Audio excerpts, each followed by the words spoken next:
Hello guys, আজকে শাওমির 14 Pro Plus দিয়ে মাটি খুঁড়বো, বিল্ডিং ভাঙবো, তারপর সুইমিং পুলে গোসল করাবো। তো চলেন গাইস, আজকে Xiaomi note 14 Pro Plus unboxing করে ফেলি। এবং আমরা সচরাচর দেখে থাকি শাওমি তাদের নোট সিরিজে প্রতি বছরই নতুন কিছু আপডেট নিয়ে আসে। তবে এইবার শাওমি 14 Pro Plus-এ এত কিছু আপডেট করেছে যা আসলে তাক করে দেওয়ার মতো, কিন্তু প্রাইসটা রাখছে অত্যন্ত রিজনেবল। তো গাইস, প্রথমে যদি আমরা আনবক্সিং করি, প্রথমে আমরা মোবাইলটি পেয়ে যাব।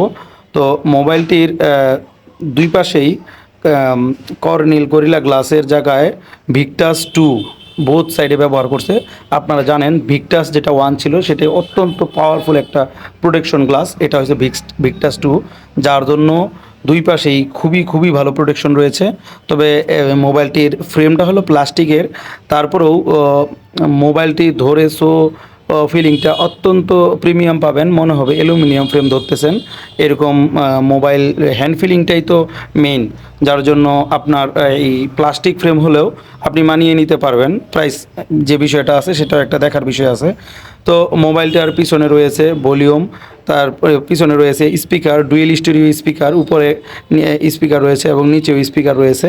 তারপরে এটার যে ফ্রেমটা রয়েছে, এই ফ্রেমটা 8.7 ন্যানোমিটার, সুপার স্লিম না, কারণ এটাতে 6200 এমপিআর ব্যাটারি ব্যবহার করছে এবং 90 ওয়াটের ফাস্ট চার্জার ব্যবহার করছে।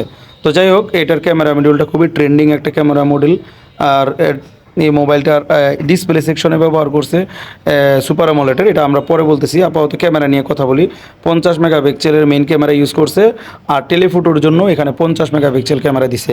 এই জায়গায় প্রচুর একটা আপডেট নিয়ে আসছে শাওমি তাদের ফোনে।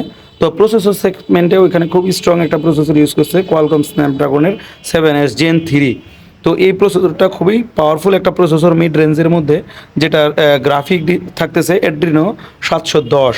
তো আপনি ডেইলি ইউজে অথবা টুকটাক গেমিংয়ে অথবা ভালো প্রেশার যদি ক্রিয়েট করেন, তারপরও মোবাইলটা ডে বাই ডে খুবই ভালো পারফরমেন্স করবে। এই মোবাইলটিতে আমরা বেশ কয়েকটি আপডেট দেখতেছি রেডমি নোট 30 Pro Plus-এর থেকেও। তার মধ্যে ডিসপ্লেতে মেজর একটা আপডেট দেখতেছি।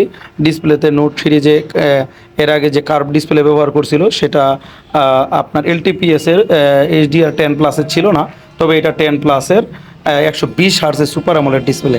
তো এই মোবাইলটিতে ওয়াটারপ্রুফ হিসেবে দেওয়া আছে IP69K, যেটাতে আপনি কি করতে পারবেন, 2 মিটার পানির নিচে প্রায় 2 ঘন্টা ডুবায় রাখবেন, কিছু হবে না। তো যে ওয়াশিং মেশিনের মধ্যে আমরা ঢুকাই দিছিলাম, মোবাইলটার কোনো রকম পাই নাই। এখানে ওয়াটারপ্রুফ আছে এবং দুই পাশে ভিক্টাসের কর্নিল গ্লাসগুলো এখানে লাগানো আছে দেখে এই মোবাইলটার একসাথে ওয়াটারপ্রুফ এবং ড্রপ টেস্টটাও হয়ে গেছে, কোনো রকম হয় না। তো এখানে মেশিনের সামনে এটা লাগাই দিয়া আমরা মাটি পর্যন্ত খুঁড়ছি, এই মোবাইলটা দিয়ে কিছু হয় না, এত সুন্দর পারফরমেন্স। তো আমি মনে করি আপকামিং 2025 সালে এই মোবাইলটি বাংলাদেশের জাতীয় ফোন হতে চলেছে। শুধু বাংলাদেশের না, আমি মনে করি এশিয়া মহাদেশের জাতীয় ফোন হতে চলেছে, কারণ এই মোবাইলটার বাজেট অত্যন্ত কম। আমরা ভিক্টাস 2 এর প্রোটেকশনটা চেক করার জন্য ড্রপ করছি বেশ কয়েকবার, সিঁড়ি থেকে ড্রপ করছি, জমিন থেকে ড্রপ করছি, কিন্তু এর পারফরমেন্স অত্যন্ত ভালো। সব জায়গাতেই উইন করছে, ওয়াটার টেস্টে উইন করছে, ড্রপ টেস্টে উইন করছে। তারপরে এক কথায় অমায়িক। আপনারা সেটটা যখন চালাবেন তখন বুঝতে পারবেন যে আসলে এর পারফরমেন্স কতটা ভালো। তো 6200 এমপিআর ব্যাটারি এবং 90 ওয়াট ফাস্ট চার্জারের সাথে এই মোবাইলটি আসতেছে।